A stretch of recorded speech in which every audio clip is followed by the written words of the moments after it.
Captain Leon Hart did not speak during the entire flight back to Earth. The shuttle window showed the blue planet shining below. Quiet and peaceful, unaware of what he was carrying in his hands, a small, glowing cube no bigger than a child's toy. He kept staring at it, trying to understand why the alien had looked almost afraid when handing it to him. The cube felt warm, almost alive, as if it was breathing. But it did nothing else. No lights, no energy, no sound, nothing that looked like a weapon, nothing that matched the alien's warning. Yet Captain Hart felt a weight pressing on him, heavier than the cube itself. A feeling that something was wrong, something the world was not ready for. When the shuttle landed, dozens of soldiers and scientists rushed in. Cameras flashed. People pushed forward, desperate for the first look at the alien gift. Is that it? One scientist asked, confused. That's the weapon? Another whispered. A reporter in the back laughed and said, looks like a kid's puzzle cube. Everyone agreed that from the moment Hart stepped off the ramp, the cube lost all respect. Within hours, the cube was taken to the world's most advanced research facility, the Helion Science Complex, a fortress of white metal, buried deep under the Rocky Mountains.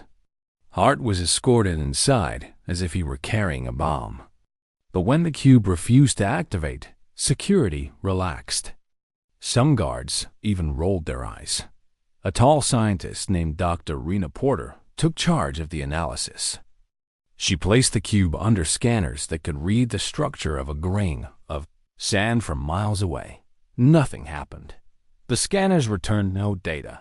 Not, zero, nothing. As if the cube wasn't even there. This is impossible, Dr. Porter muttered. It's like the cube is blocking every signal. Another scientist crossed his arms. Maybe it's not blocking anything. Maybe it's just a rock. A fancy alien paperweight.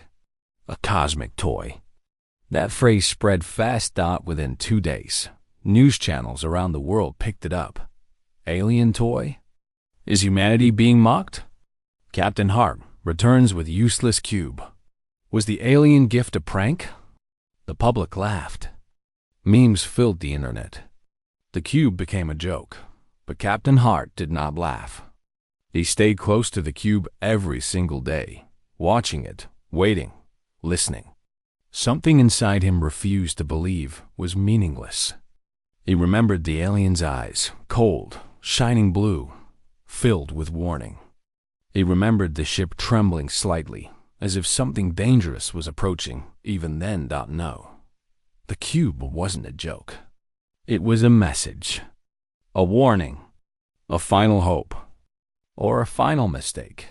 3 days after returning, Hart visited the lab late at night. The facility was quiet. The halls dim. Most scientists had gone home. Only 2 guards waited outside the containment room, leaning against the wall, half asleep. Hart walked inside and found the cube alone on its metal table. A single lamp shone above it. For the first time since he received it, the glowing surface looked dim, almost fading. Are you alive? Hart asked softly, feeling ridiculous for talking to an object. The cube didn't answer. He sat down, elbows on knees, staring at it. The world expected him to be the brave hero who met aliens, the calm captain who stood unshaken in front of the unknown. But right now, he felt small, confused, more alone than he had ever been. The alien's last words echoed in his mind. This is our greatest weapon. You must use it. But how? He reached forward slowly, placing his hand on the cube for the 1000th time. Warm, smooth, silent. He closed his eyes. Show me something. Anything. Give me a sign. 1 second passed. 2.5. Hart sighed and prepared to pull his hand away. Then he froze. The cube pulsed. With light. Not with heat. With movement. It shifted under his hand, like a heartbeat. Hart's eyes flew open. What? The cube made a sound. A soft, gentle hum. Quiet, but clear. Something like a whisper carried through metal and air. The hum only lasted a second, but Hart had heard it. He knew he had. He looked around the room. No cameras reacted. No alarms triggered. The sound was too soft for machines to detect. Too soft for the guards outside. Only he heard it. The cube hummed again, slightly louder this time, like it was waking up. Hart stood quickly, heart pounding. Okay, talk to me. What do you want? What are you trying to tell me? The cube pulsed once more, then stopped. Its glow dimmed again, returning to silence. Hart reached for the intercom. Dr. Porter, you need to get down here. But his hand stopped midair. If he called her, if he told anyone what he heard, they would say he imagined it. They already believed the cube was a toy. They already believed Hart was too close to it, too emotional, too attached. They would take him off the project, and they would lock the cube away. No, not yet. Hart stepped closer and whispered, I'm listening. You gave yourself to me for a reason. The cube did not speak again, but the feeling in Hart's chest told him something had changed. Something had awakened. And he was the only human who knew. Captain Hart barely slept after the cube whispered to him. Every time he closed his eyes, he heard that soft hum echoing in the back of his mind like a voice trying to speak but unable to form words. He told no one. Not yet. Not until he understood what the cube wanted. But the world outside his quiet lab was changing. And changing fast. The first sign appeared near Jupiter. At 3:12 am Earth time. The space probe Astrophore sent a burst of data showing something impossible. Its solar panels were being drained by a dark mist. Then the cameras cut out. All instruments went dead. The probe, worth billions, was lost in seconds. Scientists blamed solar storms at first. But 6 hours later, another satellite fell silent. Then another. Then 12 more, one after the other. Their final images showed the same thing, a shadow swallowing the light. Earth's space agencies entered full emergency mode. The news networks filled with panic and wild theories. Some said aliens were attacking. Others said it was a new type of cosmic radiation. Governments tried to control the story, but the fear spread too quickly. Inside the Helion Science Complex, alarms blared for the first time in over a decade. Dr. Porter rushed into the containment room, where Hart stood staring at the cube. Captain Hart, we have a situation, she said, breathless. Hart didn't look up. Jupiter, he said quietly. I already know. Porter stopped, eyes widening. How? Hart finally turned to her. Because this is what the cube showed me. They brought him into the crisis briefing chamber. A huge screen at the front showed grainy images of the dark mist that had consumed the satellites. It moved like smoke, but behaved like something alive, changing shape, reaching out like fingers made of shadow. The room was packed with military leaders, scientists, and officials from every major country. General Redford slammed his fist on the table. We need answers. Now, what are we dealing with? No one spoke. Hart stepped forward. Every eye turned to him. It's them, he said. The enemy the aliens warned us about. Half the room erupted. What enemy? This again? You're trusting the cube? Hart held his ground. You think I want to believe this? I don't. But I saw this exact shadow 3 nights ago when the cube showed me those visions. Destroyed planets. Dead civilizations. All of it ended the same way. He pointed at the image on the screen. That shadow thing. Dr. Porter, usually calm, now looked pale. Captain Hart. The pattern near Jupiter matches the energy signature you described. Hart nodded. It's the same enemy. General Redford narrowed his eyes. And the weapon? Does the cube work yet? Hart hesitated.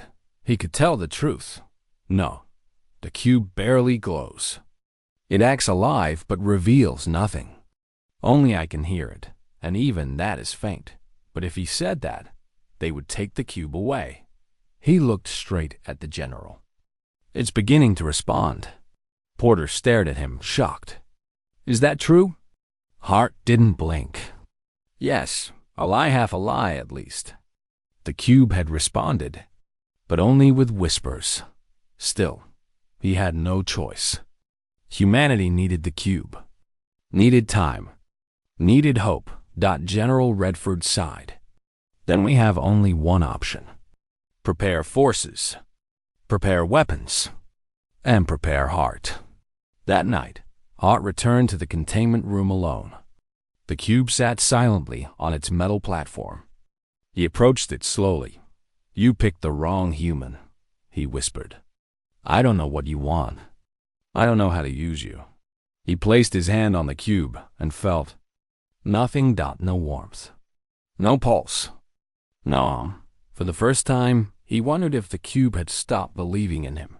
He closed his eyes. Do you know what's coming?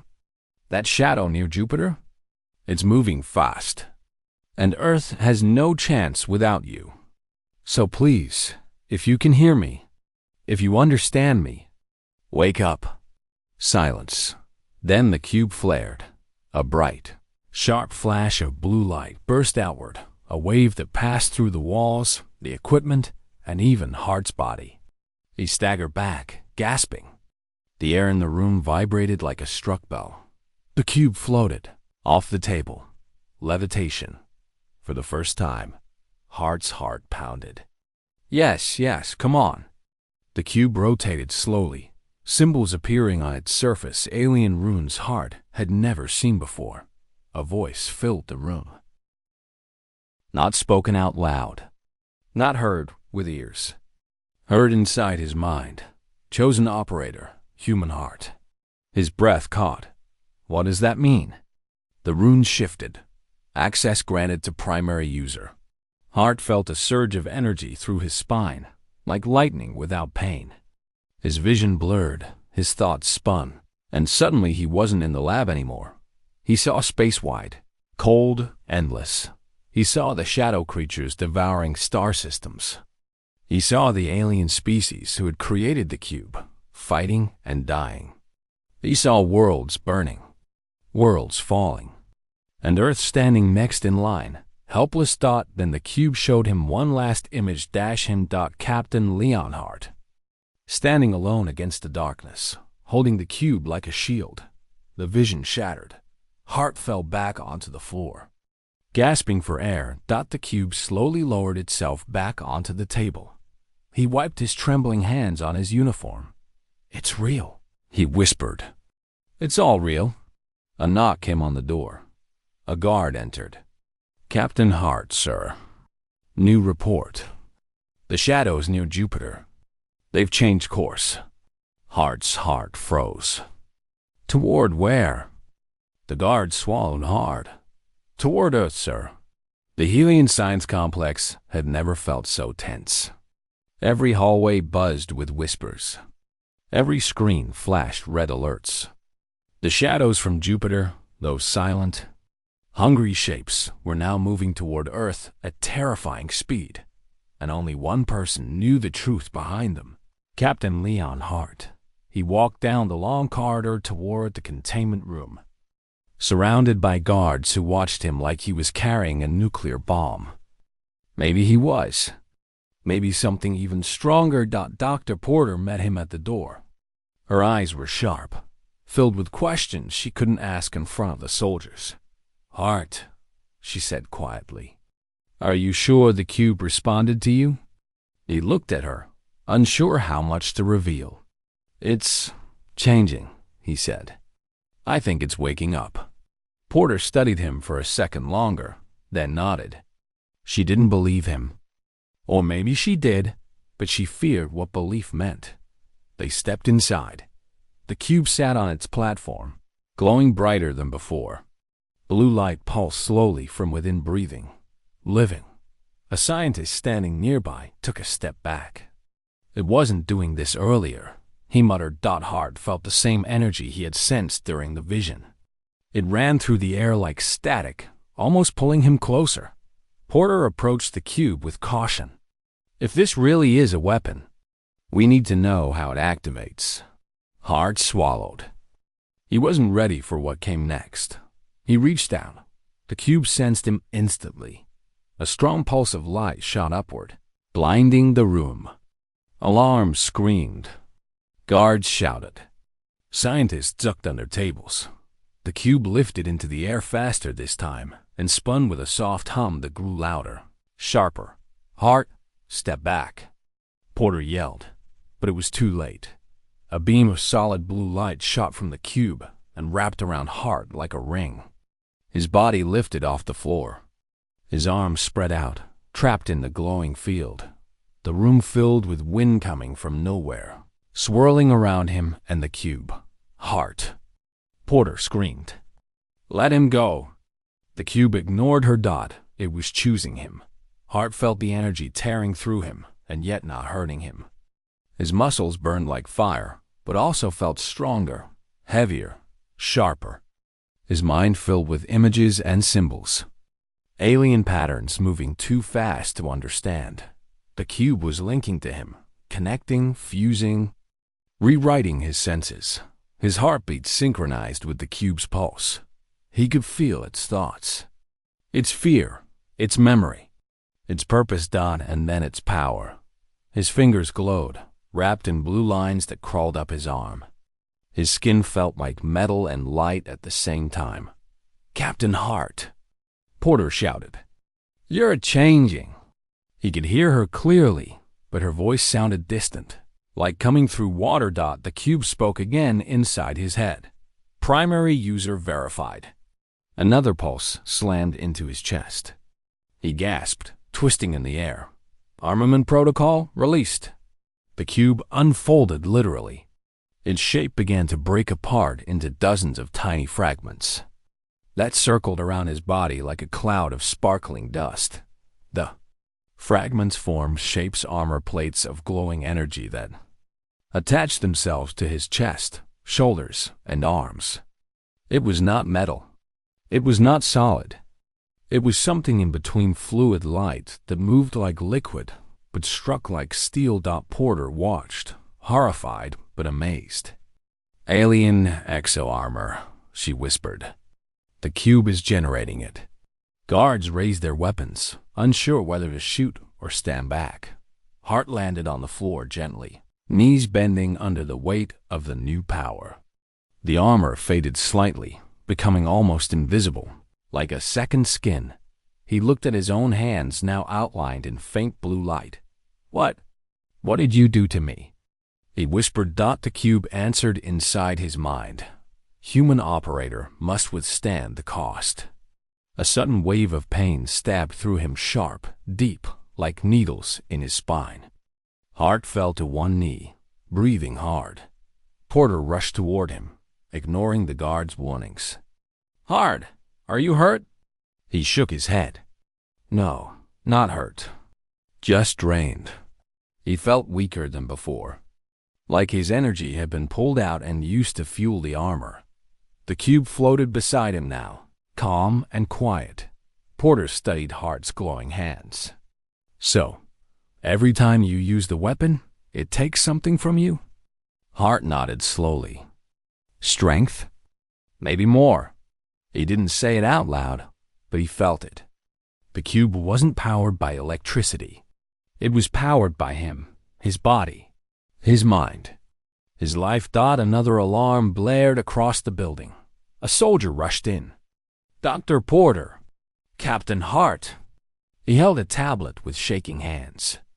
The shadows have entered Earth's outer perimeter. They're draining satellites in orbit. Communications are falling.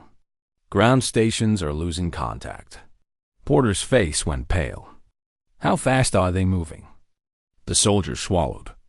Hours, maybe less. The room fell silent. Everyone looked at Hart. He stood slowly, armor shimmering beneath his skin, cube floating beside him like a guardian or a warning. Porter met his eyes. Hart, We either fight now or Earth falls. He looked at the cube. For the first time, he understood the truth behind the alien's fear. The toy wasn't a joke. And the weapon wasn't simple, Dot. It wasn't just a tool, Dot. It was a burden. A living weapon that demanded a high price. But he had no choice. Hart took a deep breath. "Prepare the ships," he said. "I'm going to meet the shadows." The cube pulsed in agreement. Outside. The sky darkened as the enemy approached. Inside, Captain Hart walked toward his destiny, half human, half weapon. Unsure how long he could survive using the cube's power. But one thing was certain. Humanity's first battle with the coming darkness was about to begin, and Hart would stand at the front. The world had seen wars, disasters, and crises, but nothing prepared humanity for the sight that now filled every screen on Earth. A black wave shifting, crawling, alive was sweeping toward the planet. Not a fleet, not ships, not machines. Shadows, living shadows. They moved like smoke underwater, changing shape with every second. Sometimes they stretched thin like claws. Sometimes they gathered thick like storm clouds. And everything they touched died. Satellites turned dark. Orbiting stations fell silent. Even solar panels lost power instantly, as if light itself refused to shine near them. In the Helion Command Center, General Redford watched the main screen with clenched fists. How long until they reached low orbit? He asked. A young analyst, voice trembling, answered, "They're accelerating, sir. Estimated contact in 37 minutes." A cold silence spread across the room. Then Hart entered. Everyone turned. He looked different now, more serious, more focused, and surrounded by a faint blue halo from the cube. The alien armor shimmered beneath his skin like a reflection on water, reacting to every breath he took. General Redford stepped forward.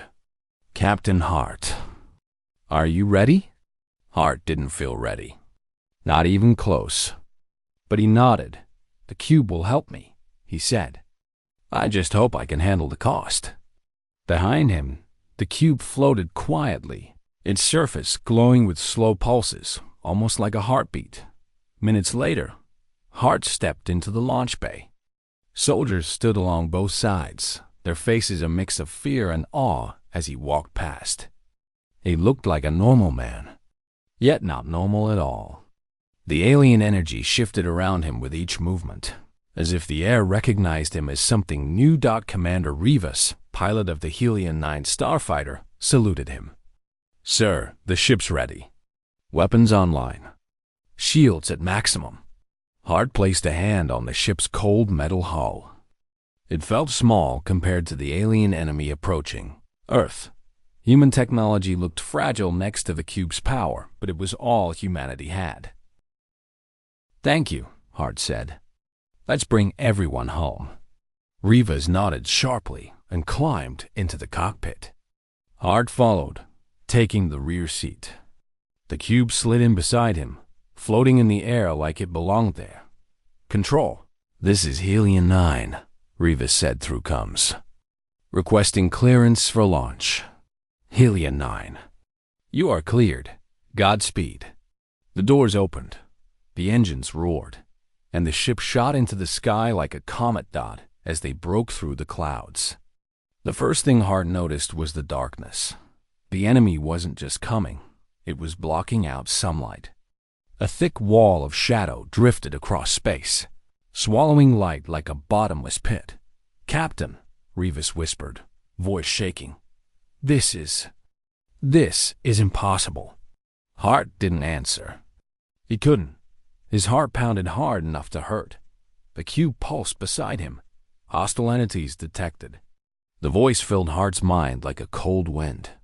Activation recommended. He took a deep breath. "Do it." The cube exploded into bright light. Energy flowed into Hart's chest like a waterfall of fire. His skin lit up. His eyes glowed. Armor formed around his arms and shoulders. materializing in the air before settling into place. But the pain followed hot, sharp, draining. Hart grabbed the edges of his seat. Holding on. The cost, he whispered. Always the cost. In the cockpit, Rivas stared in shock. Sir, you're glowing. Focus on flying, Hart said through ragged breaths. I'll handle the rest. The shadows moved, not randomly, toward them, toward the ship, toward him. The first wave hit like a tidal surge. The shadows threw themselves at the front of the ship, covering the windows in black fog. Alarms screamed instantly. Shields at 80%. Rivas yelled. They're draining us. Hart activated the cube's power. A bright blue sphere burst outward from his body, passing through the ship and pushing the shadows back. For a moment, just a moment, the darkness retreated, but the pain doubled, crashing through his chest. Hart! Rivas shouted. Sir, are you? I'm fine, Hart lied. The cube pulsed again. Threat level, extreme. Secondary defense required. Another wave of armor formed across Hart's body, heavier, brighter, more solid than before. The energy crackled across his skin, alive and fierce. But each piece of armor felt like 100 pounds of weight on his bones. Rivas pulled the ship upward as a massive shape rose from the dark cloud, something huge. Wing-like, but made of shadow, reaching for them. What is that? Rivas cried. Another shape emerged. Then 5 more. They were forming. Forms. Not mist. Not fog. Creatures. The cube's voice filled Hart's skull. Colder than ever. They are not shadows. They are hunger. Hart didn't understand, but he didn't have time to ask. Rivas. Bank left. He yelled. The ship spun sharply. The shadow creatures followed, silent and fast. One struck the right wing, ripping metal like paper. Sparks flashed. We can't take another hit. Rivas shouted. Hart stood. In the moving ship. He stood, lifted by the cube's energy instead of gravity. The armor around him shimmered, forming a spear of bright blue light. In his right hand, he felt like he was burning alive, but he also felt powerful. Open the side hatch, Hart said. Rivas stared. You'll get sucked out. Open it. With a curse, Rivas hit the emergency command. The side panel slid open, and air ripped through the cockpit. Hart didn't move. The cube held him steady in the roaring wind. One of the creatures lunged toward the open hatch, its face a twisting void of darkness. Hart raised the spear and threw it with all the power he had. Light exploded. Creature dissolved instantly, torn apart like smoke in a hurricane. Rivas screamed with joy. You got it! You! But Hart collapsed. The armor dimmed. The cube's pulse slowed. He was shaking, drained, pale. Exhausted. The cube spoke softly in his mind. Warning. Use your life force at risk. Hart wiped blood from his nose and forced himself up. We're not done, he whispered. Not until Earth is safe. Outside, the shadows gathered again. Hundreds. Thousands. An entire swarm. Rivas swallowed hard. Captain, there's too many. Hart looked at the endless dark shapes closing in, his armor flickering weakly. He knew what the cube wanted him to do. And he knew the price. Then we fight, he whispered. For Earth. The cube brightened. The shadows roared silently, and the real battle was just beginning. For 3 days, the cube sat in the center of the war room, pulsing softly like a heart made of light. No one dared to touch it. No one spoke loudly near it. People walked around it the way soldiers walk near a bomb that might explode at any second. Captain Hart stayed with it almost the whole time. He barely slept. He barely ate. He watched the cube like it was alive, because it was finally starting to feel that way. The whispers had returned, but this time, they were not just sounds. They were words. Soft, broken, strange, but definitely words. He didn't tell the others yet. He wanted to be sure. He didn't want to sound like he was losing his mind. On the fourth morning, when the sun rose over the Atlantic like a slow-burning fire, the cube suddenly changed. Its gentle glow sharpened into lines thin, glowing circuits that spread across its surface like veins waking up. After a long sleep, everyone in the war room froze. Mira was the first to move. "Captain Hart," she whispered. "It's activating again." The cube's glow grew brighter, but this time it wasn't random. It formed shapes, triangles, circles, and strange symbols none of them had ever seen before. They floated above the cube like holograms. General Ross stepped back. "Everyone stay calm. No one touch anything." But calm was impossible. The air itself felt different, charged with some invisible energy. Screens flickered. Lights buzzed. A low hum spread through the room like a storm, building beneath the floor. Then the cube vibrated just once. Soft, but powerful enough that Hart felt it in his bones. And the whispering returned clearly, loudly inside his mind. "Guardian?" Hart gasped. He knew that voice. It was the alien. The one who had handed him the cube. The one who had looked afraid. He stepped toward the cube before anyone could stop him. "Captain Hart, wait." Myra shouted, but Hart didn't stop. He felt drawn to it, pulled toward it by something deep, invisible, and impossible to ignore. The hum grew louder. The light grew brighter. And suddenly, the cube spoke aloud, not in whispers, not in broken hints. A clear voice, echoing through the war room. Every screen went black. Every light dimmed. And from the cube came a message that froze the world. "Humanity, you are in danger." People gasped. Someone dropped a tablet. Another scientist stumbled backward. The cube continued. "We gave you this weapon because your survival is not guaranteed." General Ross stepped forward. "Identify yourself." The cube ignored him. "The enemy comes. They do not negotiate. They do not warn. They destroy." Myra's eyes widened. "Enemy? What enemy?" The cube responded instantly, as if waiting for her question. "The Scar. Harvesters of life. Killers of stars." A cold silence spread. Hart swallowed. "When are they coming?" The light inside the cube swirled like a storm. "Soon." Ross stiffened. "Define soon? Days? Months?" The cube gave an answer that made everyone's blood run cold. "Hours." Chaos erupted. Military officers shouted orders. Scientists scrambled for data. Alarms began to ring across the base. The cube had spoken like a warning siren, and the world could no longer pretend it was just a toy or some alien souvenir. But the cube wasn't done. Its circuits flashed red. "Your weapons cannot stop them." Ross swore under his breath. "Then, what is this thing supposed to do?" The cube answered, "Protect you, but only with a guardian." All eyes turned to Hart. His heartbeat pounded like thunder. "No," he whispered. "That can't be right." But deep inside, he knew. The alien had said something before giving him the cube something. He had not told anyone. A single sentence that haunted him. Only someone who fears war yet walks toward it may awaken the weapon. Hart had never understood what that meant. Now he did. Mira stepped close, her eyes wide with fear and something else, hope.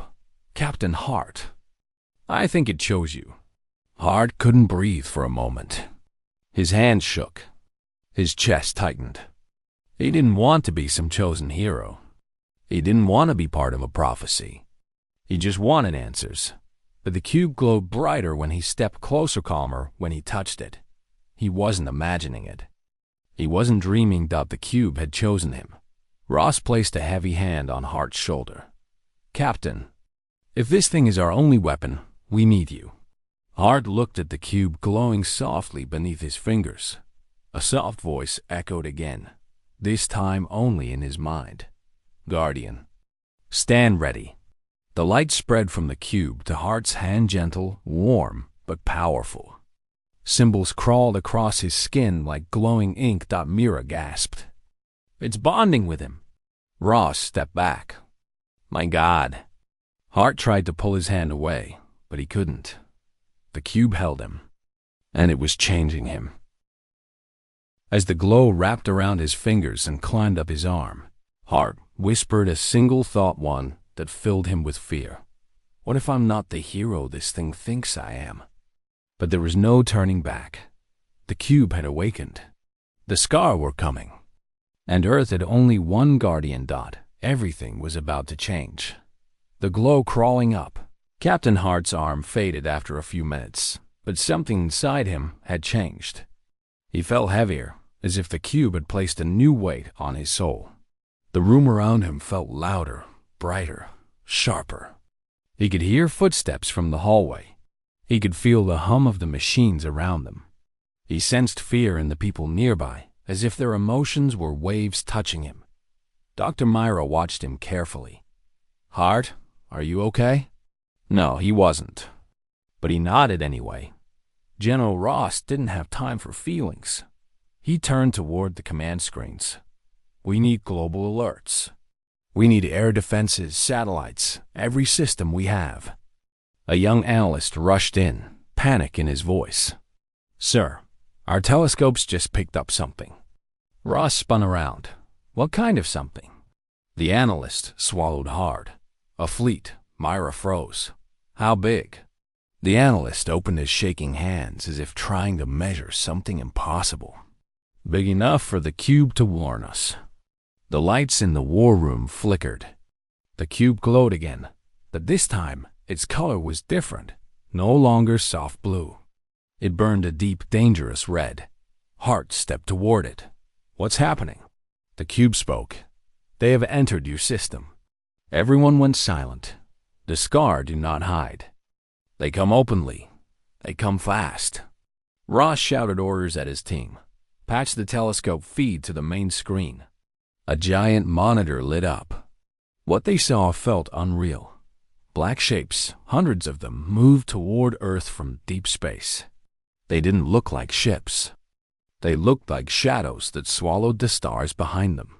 Their shape was wrong, crooked, sharp, almost insect-like. Myra whispered, They're not coming? They're already here. The war room fell into chaos. Alarms rang. Red lights flashed.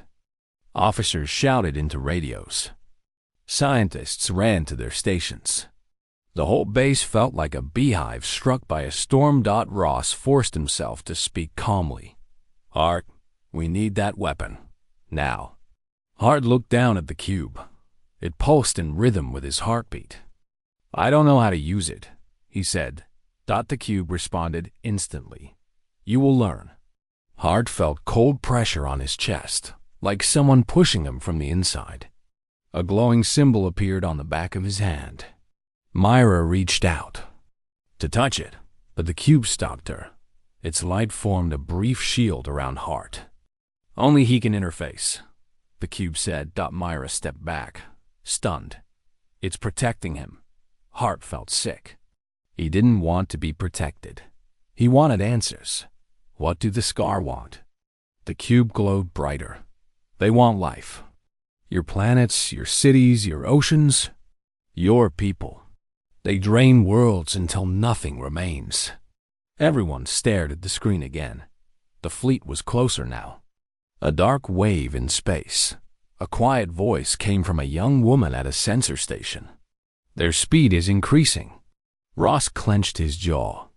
How long until they reach Earth? She typed fast, her face pale. At this speed, maybe 1 hour. 1 hour. Hart felt the room closing in. He looked at Myra. I don't think I can do this. Myra stepped closer, her voice firm. You didn't choose this, Hart. But you're the only one the cube listens to. He swallowed hard. I'm just a soldier. No, she said. You're the Guardian. Before he could argue, the cube buzzed sharply. Guardian, follow. The light shot out from the cube, forming a beam pointing toward the far wall toward a steel door none of them used. Ross blinked. "What is that?" The cube answered. "The weapon room." Ross frowned. "That's not even on the base map."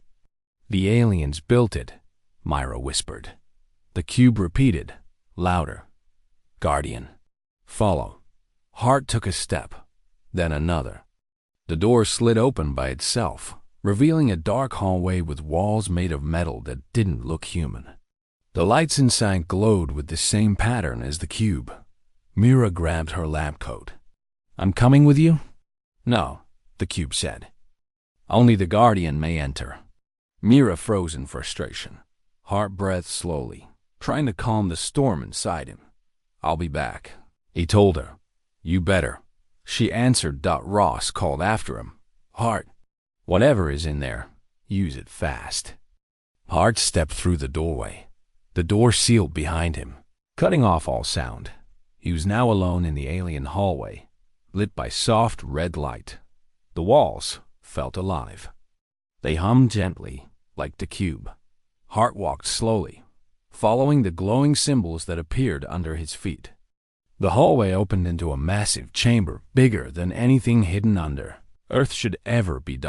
And in the center floated a machine. It was shaped like a sphere with sharp wings, rotating slowly in the air. Glowing lines crawled across its surface, matching the symbols now etched on Hart's skin. The cube floated beside him, its voice calm and final. "Guardian, this is the true weapon." Hart stared at it, terrified and amazed. "What does it do?" The cube answered with a voice that carried both hope and warning. "It turns one human into the shield of your world." Hart felt his breath leave him. "One human?" "You." Outside, alarms screamed louder. The Starfleet drew closer. The world trembled. And Hart finally realized what the cube had always been protecting. Not just Earth, not just humanity, but the person who had to stand between the world and destruction. The chamber felt endless, silent, glowing, waiting. Captain Hart stood before the strange floating sphere, his heart pounding like a drum. Outside, the alarm shook the whole base. The Starfleet was almost above Earth. Hart swallowed hard. "What do I have to do?" The cube floated closer, its red glow softening. "Place your hand on the core." Hart hesitated. He wasn't a hero. He wasn't chosen by destiny. He was just a soldier who had followed orders his whole life. But now the whole planet was counting on him.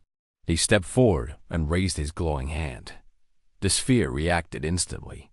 Its wings unfolded like a metallic flower. Energy swirled inside it, bright, wild, alive. Hart touched the core. The world exploded into light. He felt as if everything in him, every memory, fear, hope, was pulled forward. His mind filled with images. Alien worlds destroyed, battles in space, the scar consuming planets like fire eating dry wood. Then another image appeared. Earth. Blue, bright, fragile. A voice echoed inside him, soft, ancient, steady. "Guard it." The light wrapped around him like armor. He felt weightless, strong, connected to something much greater than himself. Suddenly he wasn't in the chamber anymore. He was above Earth, surrounded by stars, wrapped in a massive energy shield shaped like a human silhouette, a giant figure of light mirroring his movements. He wasn't floating. He was the weapon. And in front of him, the Starfleet, dark, sharp, endless. Ships moved like predators. Beams of energy prepared to fire toward the planet below. Hart raised his glowing hand. The giant shield around him copied the motion, a brilliant wall forming across space. The first scar blast hit. The explosion shook him, but the shield held. Another blast. Then another. The attacks were strong enough to crack moons. But Hart felt the cube's power inside him, steady and unstoppable. He pushed forward. Light spread from him like a wave. The scarships trembled. Their shadows cracked. Their hulls broke apart. One by one, they exploded into silent bursts across space. Within minutes, the fleet was gone. Only Hart remained one human standing between a world and extinction. Slowly, the light faded, the shield lowered. Hart found himself back in the chamber, knees shaking. The cube floated to his side. "Guardian, your world survives." Hart exhaled deeply, tears forming in his eyes. "It wasn't me," he whispered. "It was all of us." Above them, the alarm stopped. Earth was safe. For now.